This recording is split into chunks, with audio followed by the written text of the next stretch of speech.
Hey gang, welcome to Bald Eagle Fishing Adventures. And boy, today I'm kind of excited about going over some of this stuff for crab snaring. So you guys some of you probably have already seen a trip that I just did out to Tomales Bay, out to Lawson's Landing, and had an absolute, just a great time doing crabbing out there, snaring for crabs. And yeah, it was a blast. And it was my first time doing crab snaring. I've done a lot of different short fishing before for perch and stuff like that when I was a kid and long before I ever had a boat, but crab snaring is something I've never done. So this was all new to me. And when I got out there, I mean, I had the basics. I had watched some videos that folks have put out about crab snaring, and I was able to gather some good information about that. But then I also got some tips from actual crab snare people that were out there, fishermen, whatever you want to call them, because there's men and women out there. So it was and kids too. It was a whole family event up and down the beach there, and but it was great because I was able to talk with some nice folks about what they were doing, and I was kind of watching those that were catching crabs and those that may have been struggling a little bit. And I tried to gather as much info as I could. And so with all of that, I'm going to share with you. So when it comes to crab snaring, it's really simple, really easy, lots of fun, and you don't need a lot of equipment, which is great. So obviously the first thing I'm going to talk about is the actual crab snare in itself. And this is a crab snare. So pretty simple, pretty basic setup. Some of these crab snares come with weights already built into them, like this one, and some don't. Every one of them that I've seen at this point has some kind of weight attached. So this whole thing weighs about a little over 7 ounces. And I guess that's kind of the norm because some of the others that I saw were between 7 and 8 ounces. And we're going to get into when you need to add more weight, but I'll get into that here in a minute. So that's your crab snare. You're definitely going to need that. You're going to need a measuring device. And you're going to also want, I would say, an assortment of weights. I would say probably anywhere from maybe 3 ounce all the way up to maybe, 5, 6 ounce. That you would add on additional to what's here, and I'll show you how that goes. You're going to need some zip ties, and a pair of dikes would be good too, just to cut off your tag end when you're done. And one thing also that you're going to need to have is a rod holder to go in the sand. And I don't have one just yet. I have an old flimsy, like a trout one that I was using for going into like a mud type of bank. But for sand, it really didn't work out too well. So I found this on Amazon, and I'll have a link with all of this stuff. There'll be a link to everything here so you can get whatever you might need. But this is made by Sea Striker. And it comes in 2 different sizes. This is a 28-inch model. And then they have one that's 42-inch model. I believe this one is $17.99 and the other one is $25. So whatever you think that you would need for your application. So you'll need at least that. And you're going to need a pole. So I'm going to go ahead and really kind of get into the pole right now. So most of the poles that I saw everybody out there using was 8 to 10 feet, roughly. This is an 8-footer, and there were some that were probably a little bit longer, maybe pushing about 12 feet, and then there were some where they were using a little bit smaller, some longer ones. The folks that were using the shorter poles were having a bit of a struggle casting out, getting some distance, and so I would say, in my humble opinion, I would say 8 foot would probably be about the shortest you would want to go, and maybe 10 being kind of the sweet spot. I'm very happy with this one being an 8-footer, but I am going to pick up a second pole, and that will be a 10-footer. So the reel is dynamite. This is just a massive reel. It holds a lot of line. And actually this setup right here, this 8-foot rod and this reel is actually what I have for setup for my tuna popping. So to cast tuna poppers. So the line that's on here is a bit of an overkill. This is 80-pound braid. You don't need anywhere near that, but it still casts beautiful. But yeah, I would say the packaging for the Snare says 30-pound test. I would probably use maybe nothing less than 40-pound braid, and you'll definitely want to use braid. And here's why. I saw some folks using mono, and even though on the day I went, there was only about a 2 to 3 foot swing on the tide, they were having a bit of a challenge with their snare drifting because of the current hitting that mono, and it just kind of kept pushing their stuff down. Now, I also had mine drift a little bit, but nothing compared to the ones that were using mono. And so using the braid is an absolute must in this application. At least in my humble opinion, it would be a necessity, because otherwise you're going to have a challenge keeping this down on the bottom. You would definitely have to add more weight, and if you have much more than a 2 to 3 foot swing on the tide, you're definitely going to still have to add weight, especially if you get a tide change of maybe 5 feet or something.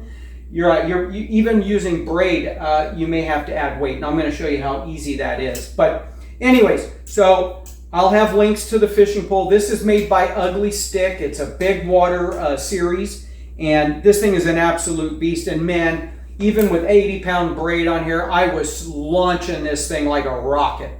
So I was able to get it out nice to the deep water, and it performed so well.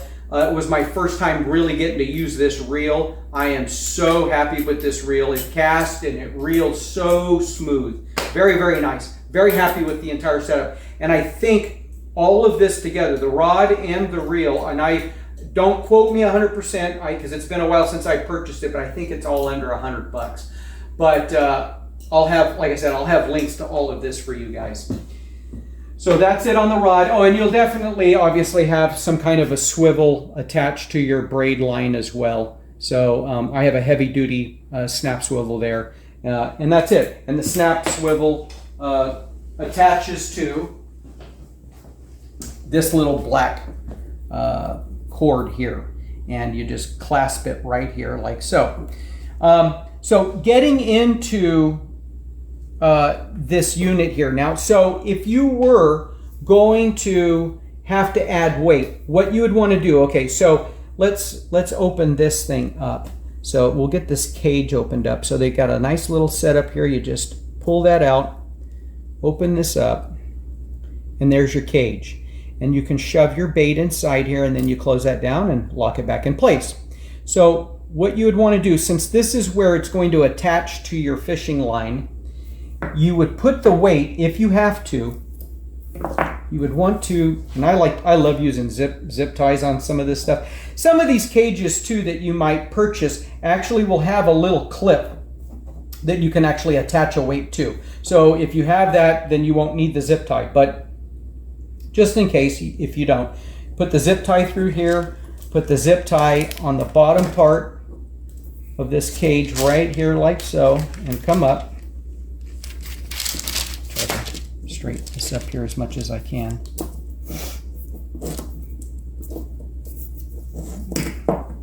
And then lock it down.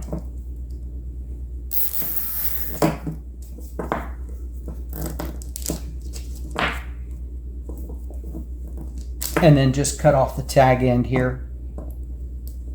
And that's it. And you're ready to, if you have to add extra weight, and then that'll sit just beautiful down on the bottom. And now you have, this weight here is about 6 ounces. This is about roughly 7 ounces. So now you're pushing 13, 14 ounces of weight. And yeah, that'll help keep this sitting if you find that your snare is just drifting too much. So here's an interesting thing that I wanted to share with you guys. And it totally outside of the realm of my thought process when it came to crab snaring out there. So as I had stated, we had about maybe a couple foot, 3 foot swing in the tide. And when I first got there in the morning, it was an outgoing tide. And everybody's snare was kind of drifting very slowly, except for those that were using mono. They were having a bit more of a challenge, like I had already said. But we were all getting some crab, all of us. A few guys down to my left, and then people down to my right. Everybody was picking up a crab here, crab there, about every 10 to 15 minutes. And it was great. The moment slack tide hit, where and you kind of knew it too, because all of a sudden all of your snares, they weren't drifting anymore. So you hit slack tide, and I mean, it was like somebody flipping a light switch off. Not one more crab. To the guys to the left, all the way down to the right, I mean, nobody was getting a crab. And I was like, holy crap. And so I left mine just sitting out there. I was checking mine every 5 to 10 minutes, and I was either pulling in a short, lot of small Dungeness crab. Maybe there was, I think I took also, there was probably a couple, 3 small rock crabs. But once that tide hit slack, it just went dead quiet. So keep that in mind.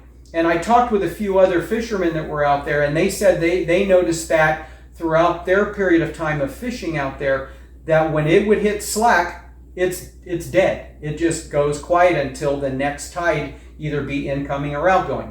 So, and that was something that I asked a few of them also, is which one seemed to do better? Was it the incoming tide or the outgoing tide? And most of them all said about the same. It was about a 50-50. It really didn't matter. The one main factor was the slack. Hit slack tide, nothing. So I'm kind of wondering also, and I'm going to have to keep more of a mental note about this when I go out on the boat and doing crabbing out there, is if we are in a slack tide, how are the hoop nets doing as far as getting crab? That's something that I'm going to have to pay attention, because out in the deep, I didn't think that a tide movement would make much of a difference, but maybe it does. Boy, it sure did there near the shore. So that's kind of going over the tide issue thing.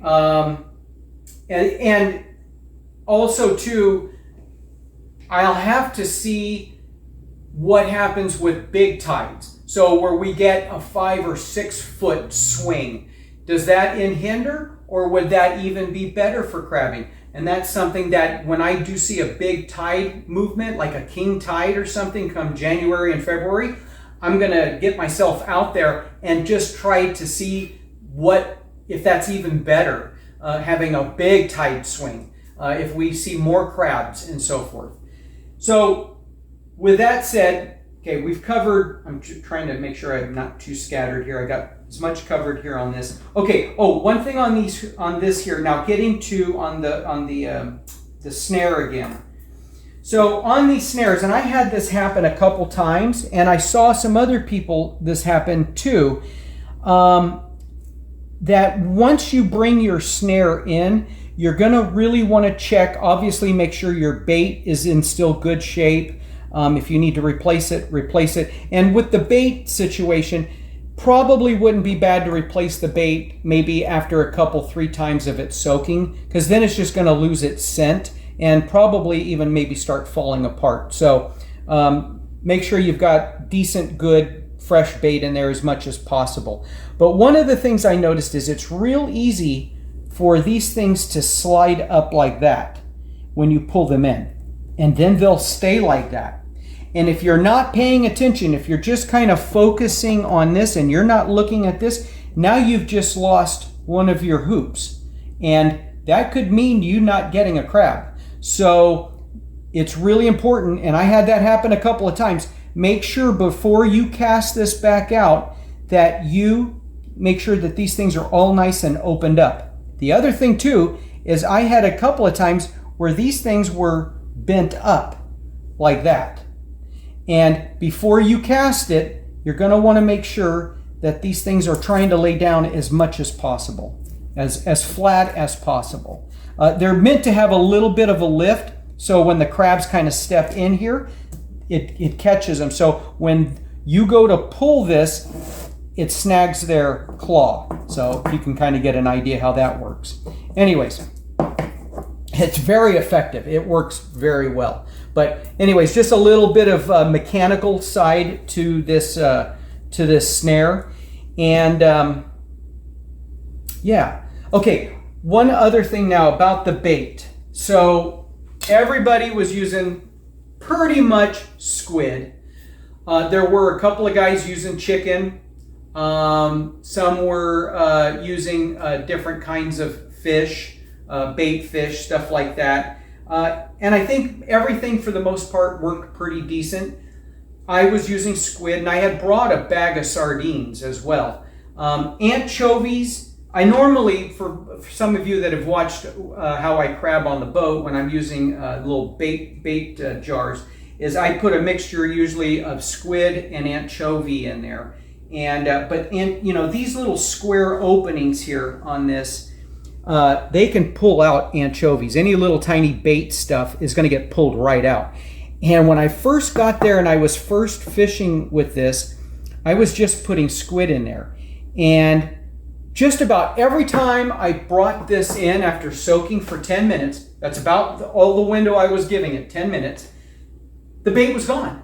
And I'm going, well, what the hell? And after a while, after I lost it a few times, there was a guy over next to me, and I asked him, I said, are you having problems with, because I saw him bringing his stuff in, and he was using squid too, but his was still in his cage. And he goes, use the full squid. He goes, don't cut it up into chunks. He goes, because they will work their claws in there, and they'll just pull the bait right out. And he goes, the small ones, there's a lot of them, and they'll just take them right out of there. And I went, oh, because I was cutting them in half. So that's one thing. But then something else too. So what I started doing was taking the squid, and I was shoving the whole body of squid in here. And then I laid that on top of the squid. Why don't you come in a little bit closer, Michelle? I laid the half of the sardine on top of the squid that was on the bottom here. And I just kind of crushed everything down and then sealed this up. And by doing that, since the crabs come up on top, when they are picking at the meat inside here, the bait, they're just getting hold of little pieces of flesh of the sardine, and they're not able to get actually down into the squid. So the squid is actually able to stay in the basket for a lot longer period of time, which also ultimately allows the crabs to stay on top here and keep working it.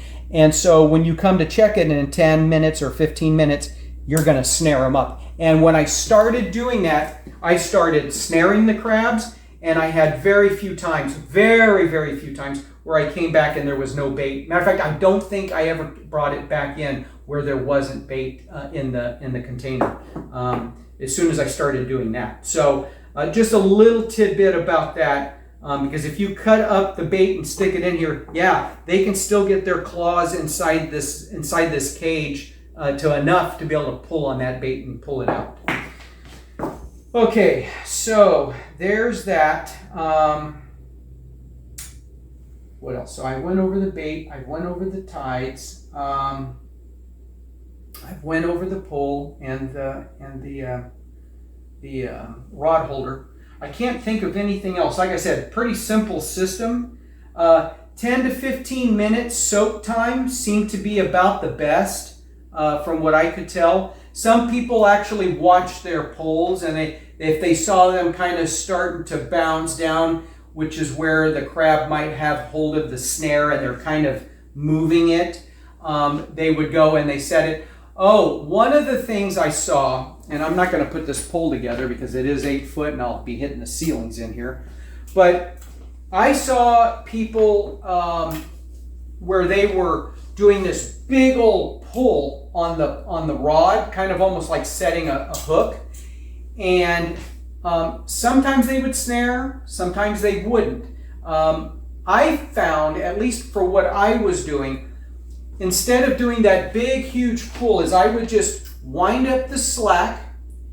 And as I wound up the slack, before I got any real tension on the snare, I would then just kind of pull as I kept reeling, and then just kept reeling and reeling and reeling and reeling. And I could just feel the weight when I had a crab on. You should probably cast out and then reel it in so you can feel how it feels to reel this in when there's no crab on. And then you'll know when you have one, because I mean the weight like doubles, triples, quadruples. So you'll definitely feel when you have something. The other important part is don't stop reeling. Never stop reeling until that crab is up on the sand. Because I saw a couple of people where they stopped reeling, the crab took off. And then they were like, I lost my crab.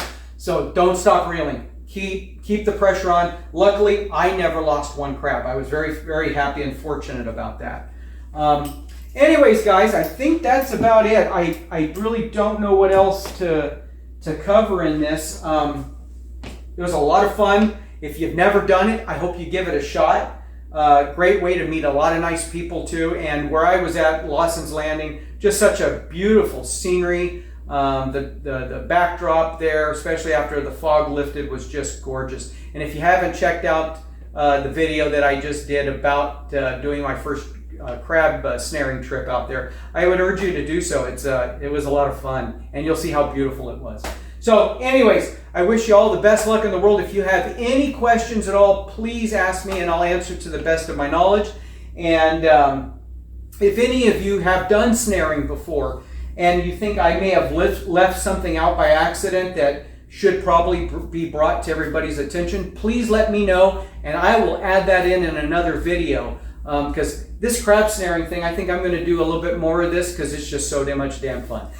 Anyways, hey, appreciate all of you. If you found this informational and something that you can use for sure, please hit that subscribe and that like button. My wife and I sure appreciate the support, guys. And have a great time fishing. I'll talk to all of you soon and see you on the next video. Bye, gang.